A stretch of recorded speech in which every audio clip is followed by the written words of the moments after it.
అందం, ఆరోగ్యం, ఆత్మవిశ్వాసం అనూస్తో సాధ్యం. ట్రాన్స్ఫర్మేషన్ సర్వీసెస్ పైన ఫ్లాట్ 50% డిస్కౌంట్. అనూస్ సిన్స్ 1982.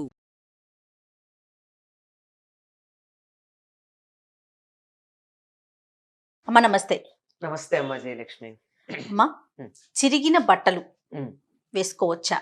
వేసుకుంటే ఏమవుతుంది? అమ్మ, చిరిగిన బట్టలు అనడంలోనే అవి వాటి సహజత్వాన్ని కోల్పోయిన అర్థం అవుతోంది కదా. అవును. చిరిగాయంటే మామూలుగా ఏమిటి అర్థం? పాతబడ్డాయి, ముట్టుకుంటే ముట్టుకుంటే ఇలా విచ్చిపోయేటట్టున్నాయి అని అర్థం. అది దేనికి సంకేతంగా ఉంటుంది? చిరిగిన బట్టలు వేసుకోవడం అన్నది దరిద్రానికి సంకేతం. అంతే కదా. ఏదన్నా అంటే కుచేలుడు అన్న పేరు మీరు విన్నారు. అవును.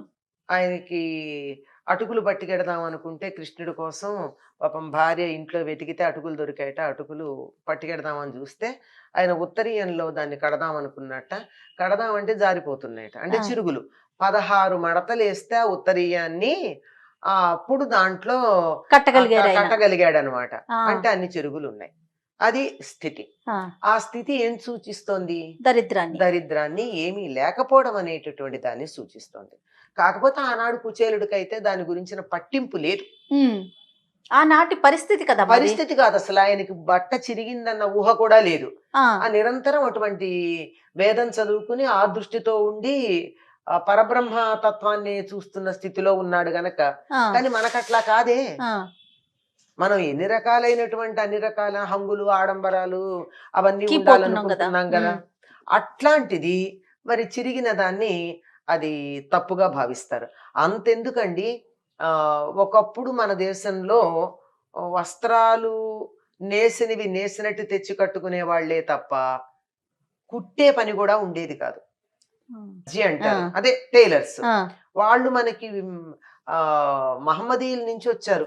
ఇప్పుడు కానీ మీరు కానీ గమనించినట్లయితే మా తరంలో ఉన్నటువంటి దర్జీలందరూ మహమ్మదీయులే ఉండేవారు, ముస్లింసే ఉండేవారు ఎక్కువగా. ఎందుకంటే వాళ్ళకి అది పద్ధతి, మనకి లేదు, మన దగ్గర లేదు. వస్త్రాలన్నీ కూడా కింద కట్టుకునేటటువంటి వస్త్రం ఒకటి, పైన వేసుకునేది ఒకటి ఉండేవి. పైగా మగవాళ్ళు నడుపు కట్టుకునేవారు, ఆడవాళ్ళు పైన కట్టుకునేవారు. ఇక్కడ అంతే. పైన ఇక్కడ ఒకటి కట్టుకునేవారు, పైన కింద ఒకటి కట్టుకునేవారు. కేరళ వాళ్ళు కట్టుకుంటారు అట్లా. కట్టుకుని దానిపైన ఇంకొకటి బల్లెబాటు వేసుకునేవారు. మన వాళ్ళు కూడా. తర్వాత ఇలా కాకుండా మొత్తం చీర ఇలాగా కట్టుకోవడమును, పైన లోపల ఇంకొకటి వేసుకోవడం, అట్లా ఉండేది. అది కూడా వస్త్రమే. చింపడం, చింపి దాన్ని మళ్ళీ కుట్టుకోవడం అనే పద్ధతి ఉండేది కాదు.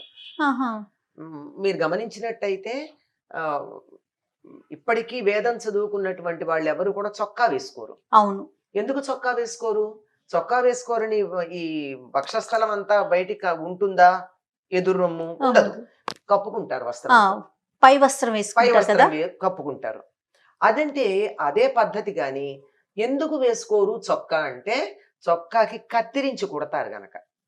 కత్తెర పెట్టి కత్తిరించారంటే అది మంచిది కాదని. అయితే తర్వాత కాలక్రమేణా అనేక పద్ధతుల్లో కత్తిరిస్తే కుట్టుకోవడాలు అవి వచ్చాయి.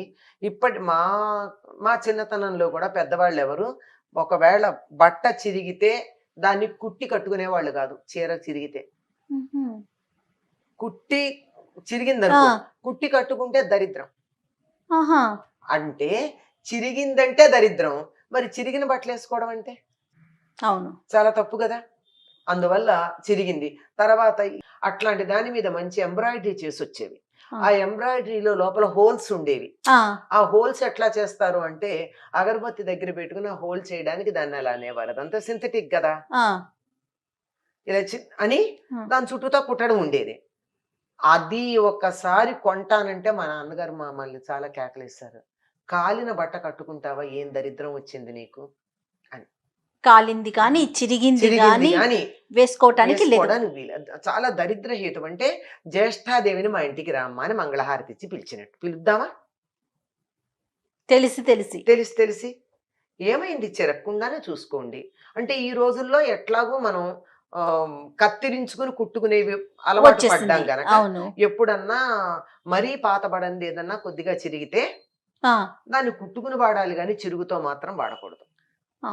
అంటే మారిన కాలాన్ని బట్టి అవునవును ఎట్లాగో కుట్టింది వాడుతున్నాం కదా, కత్తిరించుకుని మరీ కుట్టి వాడుతున్నాం కదా, అవును అందువల్ల. ఆ, అలా కాకుండా నేను మూడు మూడు ముక్కలు తెచ్చుకుని వస్త్రాలు వేసుకుంటానంటే సమాజంలో నన్ను రానియరు ఆ, కదా. అవును. దాన్ని బట్టి దాన్ని అంగీకరించిన చిరుగు ఉన్నది ఎందుకు వేసుకోవాలి?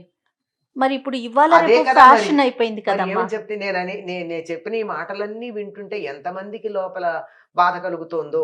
మేము ప్రత్యేకంగా చిరిగినటువంటి వాటిని కొనుక్కుంటున్నాం కదా, చింపి మరీ కొనుక్కుంటున్నాం కదా, లేదంటే తెచ్చి చింపుకుంటున్నాం కదా, ఉమ్, అంతే కదా. అవును.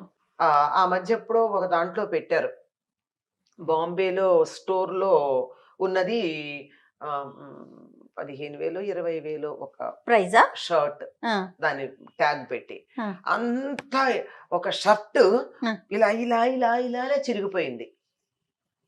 ఆ, అంటే కట్ చేసి ఉంది. పీసులు పీసులుగా. అబ్బా మన ఇంట్లో ఉన్న పాత బట్టలన్నీ ఈ స్టోర్ కి అమ్ముకోవచ్చు అని చెప్పి ఒకళ్ళు చిన్న ట్యాగ్ లైన్ తో అది పెట్టారు. ఆ, ఆ. ఆ స్టోర్ పేరుతో సహా పెట్టారు. Okay okay. వెరీ ఫ్యాషనబుల్ది. అంటే ఎలాగైందంటే చింపుకోవడం అనేది ఫ్యాషన్ అయింది. ఉమ్, అంటే అన్ని రకాల దరిద్రాలని మనం ఎలా ఆహ్వానిస్తున్నామో వస్త్రాల ద్వారా కూడా దరిద్రాన్ని ఆహ్వానిస్తున్నాం.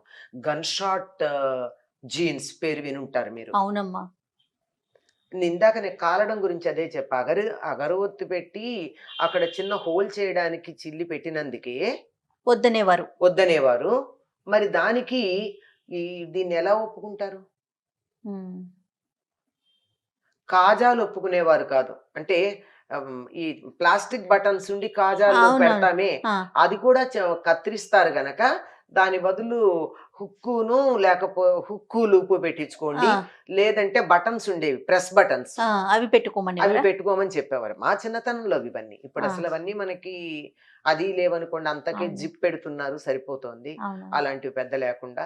కానీ ఈ మరి కల్చర్ పూర్తిగా మారిపోలేదమ్మా వస్త్రధారణకి సంబంధించి. వస్త్రధారణకు సంబంధించి ఎన్ని రకాలుగా మారడానికి అవకాశం ఉందో అన్ని రకాలుగా మారింది. 1, 2 అని చెప్పడానికి వీల్లేదు. ఆ, ఎందుకు మారింది అంటే మనకు అన్ని విధాలు మారాం, అందులో ఇది ఒక భాగం. అవును.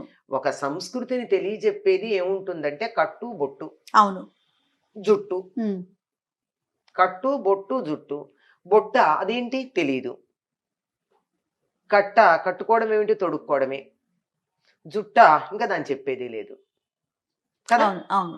ఇన్ని రకాలుగా సంస్కృతి, ఒక ప్రాంతం వాళ్ళు వీళ్ళు అని తెలియజెప్పడానికి ఈ 3 నిదర్శనాలు. ఉమ్, ఆ వ్యక్తి యొక్క క్యారెక్టర్ లో బయోడేటాలో సగం తెలుస్తుందమ్మా ఈ వీటి బట్టి. ఆ, ఇప్పుడు బొట్టు ఉంది, ఆ బొట్టు పెట్టుకోకపోతే ఒకటి, పెట్టుకుంటే ఒకటి తెలుస్తుంది. పెట్టుకున్న బొట్టు కూడా ఎట్లాంటిది అంటే ఇప్పుడు ఏదో సరదాగా చిన్నది పెట్టుకోవడం కాకుండా మీరు నామం పెడతారా, ఆ, విభూది పెడతారా, ఆ, గంధం పెడతారా, సింధూరం పెడతారా, చాదు పెడతారా, దీన్ని బట్టి వీళ్ళు ఏ విశ్వాసానికి చెందిన వాళ్ళు తెలిసిపోతుంది అవును. కదా. అవును.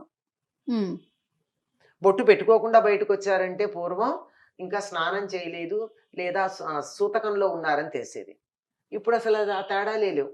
అంటే ఒక మనిషి యొక్క విషయాలలో సగం వారి యొక్క ఆహార్యం అంటారు, బట్టి తెలుస్తుంది. ఆహార్యం అంటే మేకప్. ఆ అవును. మేకప్ బట్టి తెలుస్తుంది.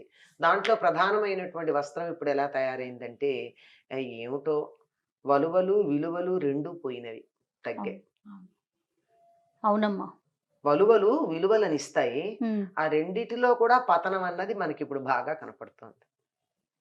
చిరిగినది ఎట్టి వేసుకోకూడదు. పరిస్థితుల్లో వేసుకోకూడదమ్మా. ఆ గన్ షాట్ ని మనం ఏం అనలేము, వేలు పెట్టి కొనుక్కుంటున్నారు, వాళ్ళ సంగతి వదిలేసేయండి. ఎందుకంటే మనం మాట్లాడకూడని విషయాల్లాగా అయిపోయినాయి. అవును. కానీ మన వరకు మనం పాటించదగింది చిరిగినవి వాడకుండా ఉంటే చాలు. తప్పకుండా అమ్మా. నమస్తే. నమస్తే.